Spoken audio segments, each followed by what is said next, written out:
Instalasi pipa air bersih bawah laut proyek sistem penyediaan air minum atau SPAM di Selat Limbo, Kabupaten Pulau Taliabu, Provinsi Maluku Utara tahun 2019 dan 2020 lalu hingga kini masih menyisakan masalah dan terus disorot publik. Proyek pembangunan khusus instalasi pipa bawah laut yang dikerjakan PT Kusumo Wardana Group, perusahaan konstruksi yang beralamat di Surabaya, Jawa Timur, dan PT Dharma Prima Mandala beralamat kantor pusat di Bandung, Jawa Barat ini, setelah rampung dibangun tak lama berselang rusak parah dan sama sekali tidak bisa dioperasikan. Masalahnya terletak pada pipa bawah laut tersapu arus dan hilang setelah proyek selesai dikerjakan lebih kurang 7 bulan sesudahnya. Tepatnya sekira bulan Maret 2020 dan bulan Oktober 2020 atau 7 bulan setelah dioperasikan, hampir semua pipa yang membentang sejauh 5 km di dasar laut menuju Pulau Limbo pada kedalaman 40 meter itu putus dan hilang tersapu arus dasar laut cukup kuat di Selat Limbo. Betapa tidak, instalasi pipa bawah laut yang menguras dana APBN senilai 24 miliar rupiah lebih tahun anggaran 2020 lalu yang melekat pada Balai Prasarana Permukiman Wilayah Provinsi Maluku Utara ini mangkrak selama lebih kurang 2 tahun dan pada akhir tahun 2022 barulah dilakukan kajian teknis. Merujuk hasil kajian, BPPW Provinsi Maluku Utara kemudian mengusulkan lagi anggaran optimalisasi ke Kementerian PUPR senilai 29 miliar rupiah lebih dan telah ditenderkan sejak tanggal 8 Mei 2023 dengan nomor tender 850-44064 dan diikuti 64 perusahaan serta dimenangkan PT Dia Dia Delato berkantor pusat di Kota Ternate.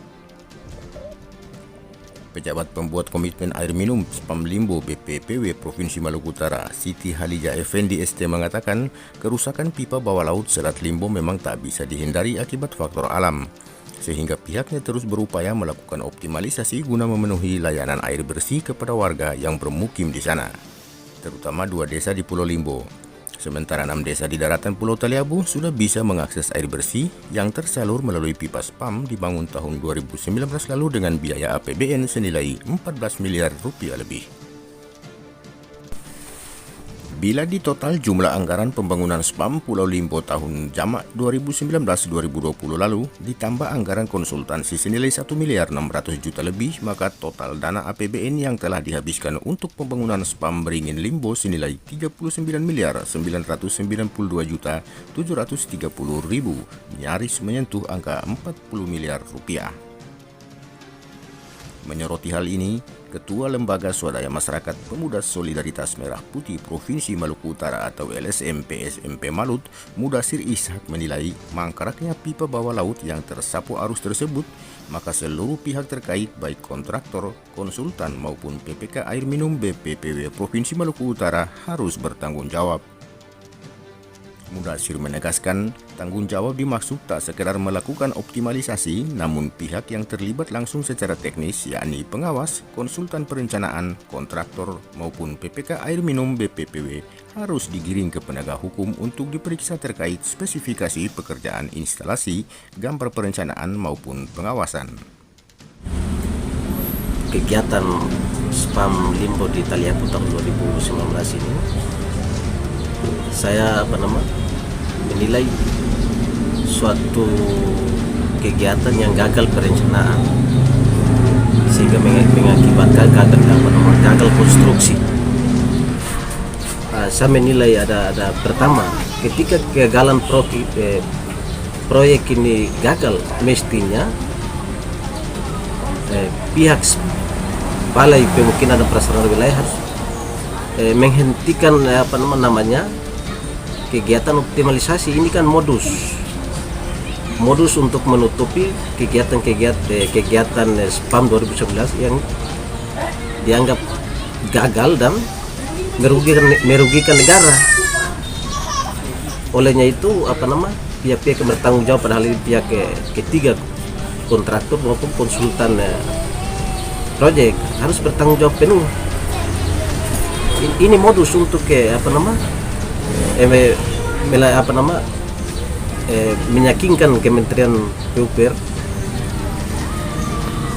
dalam hal ini Dirjen Cipta Karya, untuk mendesain untuk melanjutkan yang namanya optimalisasi ini yang juga cukup besar penganggaran. Olehnya itu apa nama, kami minta Kementerian PUPR dalam Cipta Karya untuk meninjau secara tegas dan secara detail di lapangan. Ini kami yakin benar ini Kementerian PUPR tidak tahu menahu soal kondisi lapangan. Masa proyek gagal harus dirancang untuk mengoptimalisasi. Ini kan tidak masuk logika.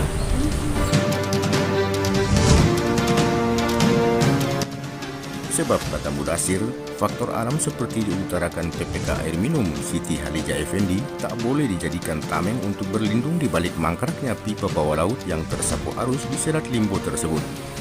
Tapi, spesifikasi berupa beton semen pemberat pipa harus diuji kembali selain faktor lainnya terkait teknis perencanaan dan teknis konstruksi.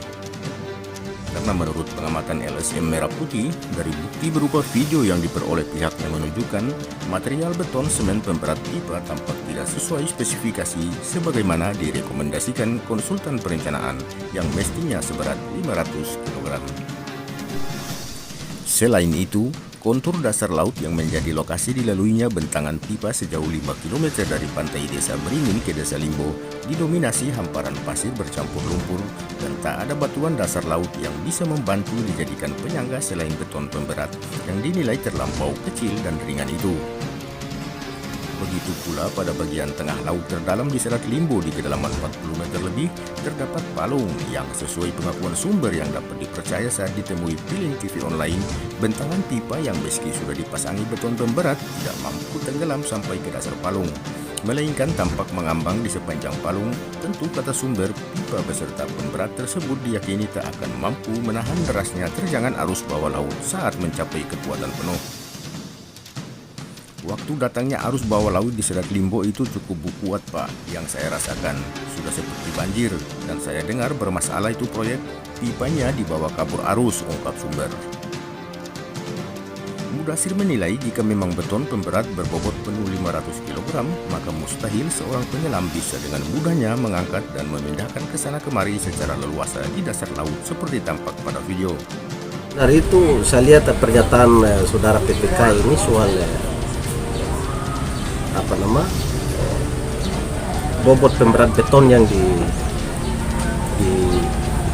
dirancang itu, ini kami tidak yakin benar bahwa bobot beratnya itu 500 kg. Yang kita terlihat dalam video itu, masa seorang penyelam mampu mengangkat pemberat itu. Jadi kami mencurigai mungkin pemberat itu sekitar 100 kg lebih. Ini harus diuji oleh penegak hukum sehingga tidak lagi menjadi informasi liar bahwa meyakinkan Kementerian PUPR bahwa benar-benar sesuai dengan rapi yang diajukan.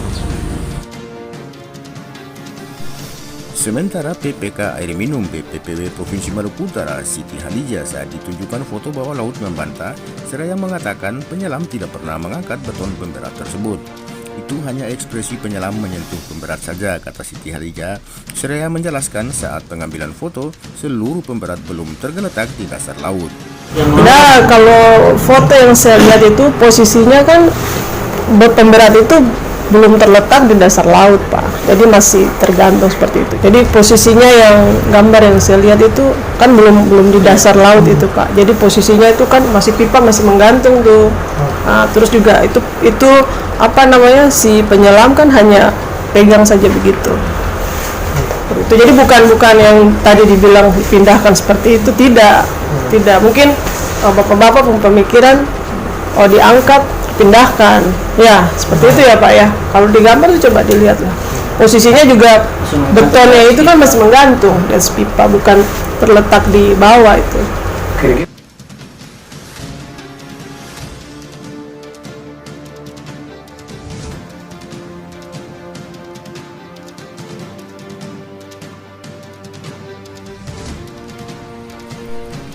Menindaklanjuti hal ini, kata Mudasir, pihaknya akan membawa seluruh data temuan yang diperolehnya untuk dilaporkan ke Komisi Pemberantasan Korupsi di Jakarta, disertai menggelar aksi di sana.